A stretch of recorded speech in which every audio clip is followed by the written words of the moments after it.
when the resources are not there on purpose, when the education is not there on purpose, unfortunately, you turn on each other. You're like, man, I love you, but my kids got to eat. And what's in your wallet? I need that. And if you have no educational resources to give them another option, that's all they're going to know. But it's by design. Don't think it's not.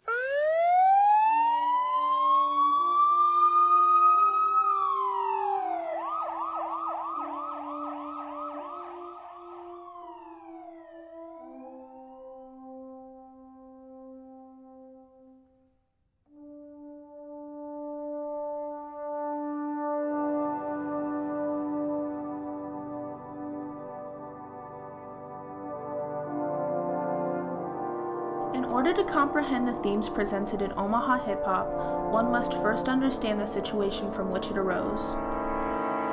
A lot of businesses in North Omaha that were prominent businesses on 24th Street burned down because of people in their own community burning their stores down. Okay, I had heard a lot about that, but before that even happened, I heard about the gentleman that got hung downtown. If you place water over heat and put a lid over the top, the water will eventually boil over. The same can be said of human beings when they are trapped and dehumanized. Anti-black racism has served as an instigative force of heat for centuries. Practices such as redlining and gerrymandering ignited the flame of revolution within North Omaha. This is a white man's world, period. And it's designed that way. In 1968, presidential candidate George Wallace came to give a speech in Omaha. As a white supremacist, Wallace symbolized all centuries of violence and oppression, and the people of North Omaha responded by protesting, which in turn led to riots that left much of the economic infrastructure in shambles.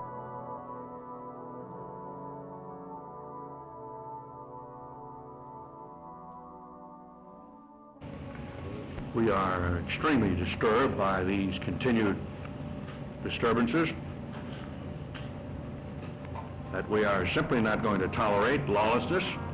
The following year, a white police officer shot 14-year-old Vivian Strong in the back when she ran from him after he approached her and her friends while they listened to records in an abandoned apartment. All these prominent businesses moved out west because of the situation in North Omaha.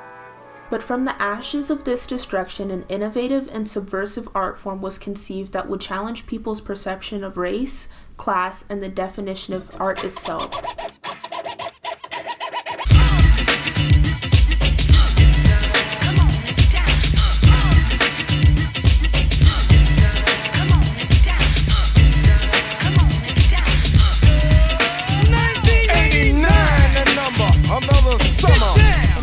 Where many people were silenced due to the color of their skin, hip-hop became the voice of the voiceless.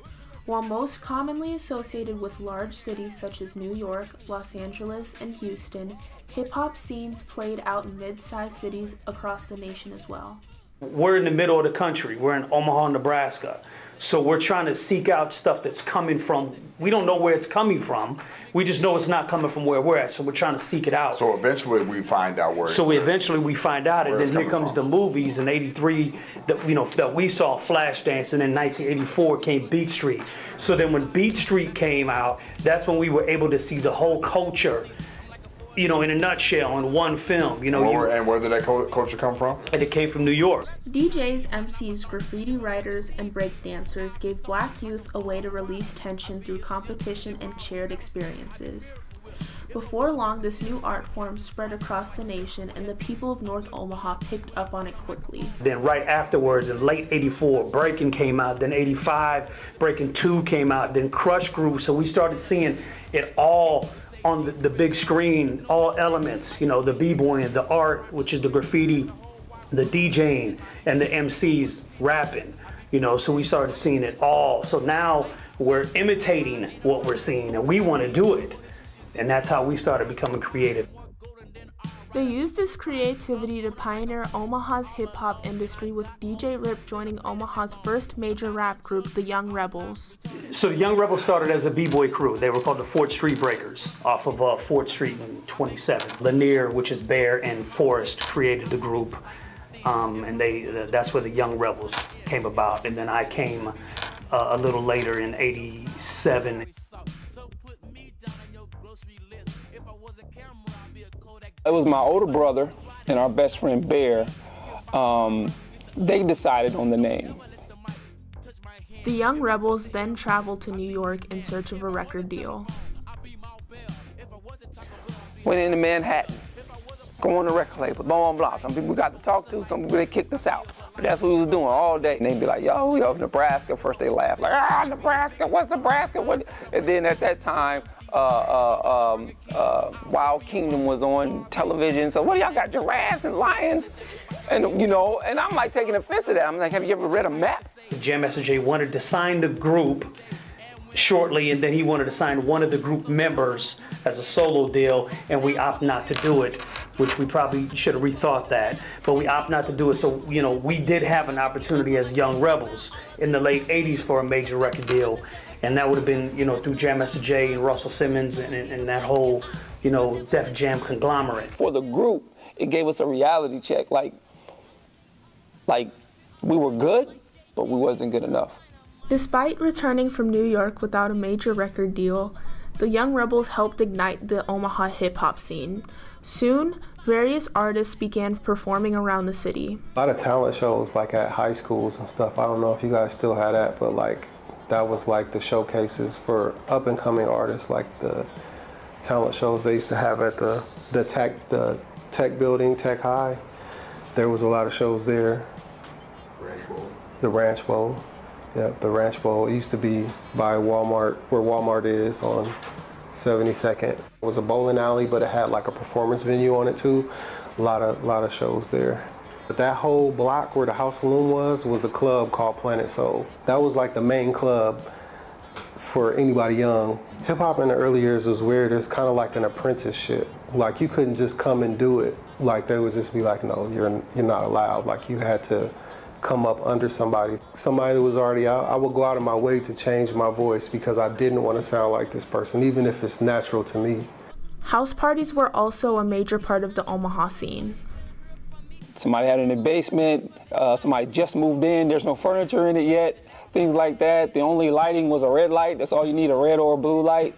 The DJ came in with more speakers than he really needed for a house and, you know, cranked it as loud as possible. Put your hands up, put them up, put them up, put them up, put them up. And then as time progressed, and then the gangs came to Omaha when we started doing house parties, then it started getting a little dangerous. It really was once the visual was put through the words gangs, Crips, and Bloods. And the movie that did that was Colors for Omaha. Now then, there were people in Omaha already that were gang affiliated from Los Angeles before the movie Colors that were already trying to plant their seeds and put their gangs in Omaha. But most people ignored it. Our city officials ignored it. I mean, they actually went on TV, oh, we don't have a gang problem. It's not that, it's Omaha. But then by the time they wanted to get a hold to it, it was too late.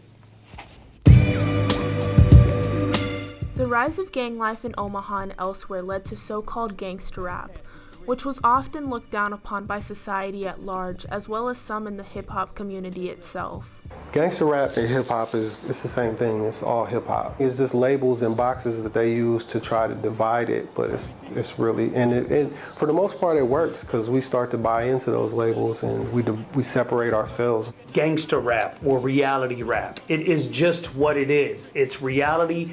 It's kids from inner cities just telling you what they're living every day. Although the people of North Omaha had embraced hip-hop culture, the rest of the city was skeptical.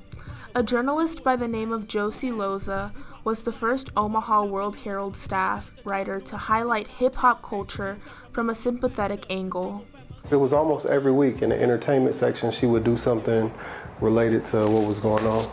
In 1997, there was a story that was printed in the Omaha World Herald. And it was really the dumbing down of what hip hop was. They got everything wrong. Everything was wrong.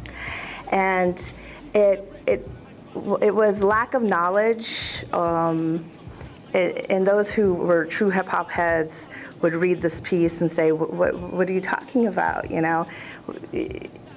That was, I think, the moment in 1997 that I wanted to make sure I got it right. Despite these efforts, the culture was often stereotyped and misinterpreted by those outside it.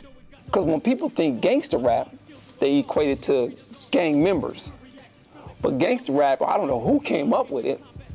And you know it wasn't us. We're not going to call our music gangster rap. See, people who can't relate, they look at it as a glorification of a lifestyle, negativity.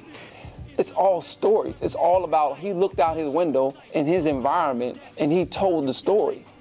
Like we're in 2017 and people are like, oh my God, police are beating and killing black men. Didn't Ice Cube just released the 25th anniversary of the death certificate? If people didn't think that the real reality of people's living wasn't going to come out in the music, they were mistaken. They didn't understand what hip hop was to begin with. Hip hop was created from the ghetto, something from nothing. Fast forward to now, you have people who are trying to imitate that reality. They're trying to imitate that reality. They were trying to say, we want out of here. Yeah, we want out of this lifestyle. This is how we live, and this is real. And you have kids now who are wanting to be a part of that lifestyle, even though you have a great lifestyle now. That's backwards. A kid that's just doing hip hop now, he's new to all this is brand new to him. He might not necessarily know the history of it, so he's just doing what comes out of his brain. So I can't condemn that. I like a lot of the new stuff. Followers don't make fans. Because if that's the case, you have 100,000 people that follow you and you can't put 20 people in the club? My group did it. The Young Rebels, we did it. Like, we dead serious. Like, followers, people coming, paying the clubs, doing whatever you want, and spending their money to do it. So the rappers today, it's cool, I mess with them and all that, but don't talk to me about you got fans. I know what fans are. Omaha hip-hop is still finding its identity and place within the national scene. And despite having many talented artists over the decades, the impact these artists have made on the rest of the world remains limited. People aren't coming here looking for talent from Omaha, Nebraska. There's been a million artists, I believe, that should have had opportunities and were good enough, just as good as any national artist, out there that you've ever heard or loved. I just think that we don't have the opportunities that the big cities do because where we're geographically located. That's the answer. Two things. Estadine, come mess with us. Okay, bring some of that talent back to Omaha. And 311, stop saying you're from LA. A slew of artists keeps the hip-hop scene alive in the city, many of whom continue to hold great ambitions and dreams of nationwide exposure. I plan on changing the way for Omaha music and artists. With the vision and the positivity that I bring to the table, I really feel like that could change the outcome of a lot of these artists' careers. Northside, Omaha, Nebraska, where they shooting at. Trying to show my younger brothers, y'all don't need to move the strap. Ever stop to ask the little homies why he doing that? Cause where we from, it ain't really an option if you young and black. My purpose is to spread a message to the children directly affected. Before the world affects you, I want to affect you. I want to positively put something in you that make you decide to do something positive. And before the world make you decide to do something negative. According to the 2016 report of the Empowerment Network State of North Omaha, roughly 5% of white residents of Omaha live in poverty, compared to about 27% of black residents. The same report indicates similar racial gaps in employment, healthcare, education, housing, transportation, law enforcement, hourly wages, and other critical areas of life. This is the ongoing legacy of discriminatory public policy and structural racism. Through all of this, a few things are certain. Hip-hop continues to give a voice to much of society that has been denied of one, and it will continue to shape our world. I made it through, made it through, made it through. And everything I gave to you, I gave to you, I gave to you. You got it, you got it, you got it, it's coming. So are you ready? Are you ready? 3, The Omaha Economic Development Corporation, helping bring a fresh market, a cafe, and new local businesses just south of 24th and Lake. An opportunity to impact the surrounding community.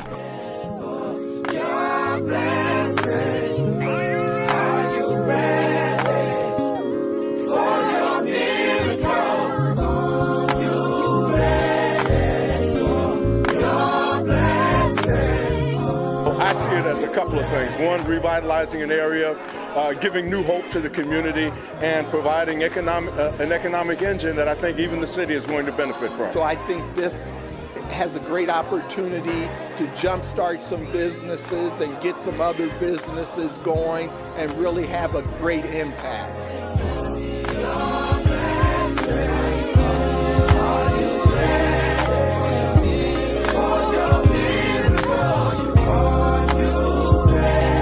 Hip hop was our outlet, you know, again, as it is a lot of kids from the inner city that came out, you know, that are our age. Hip hop was the way out. It was the new thing. It was our expression.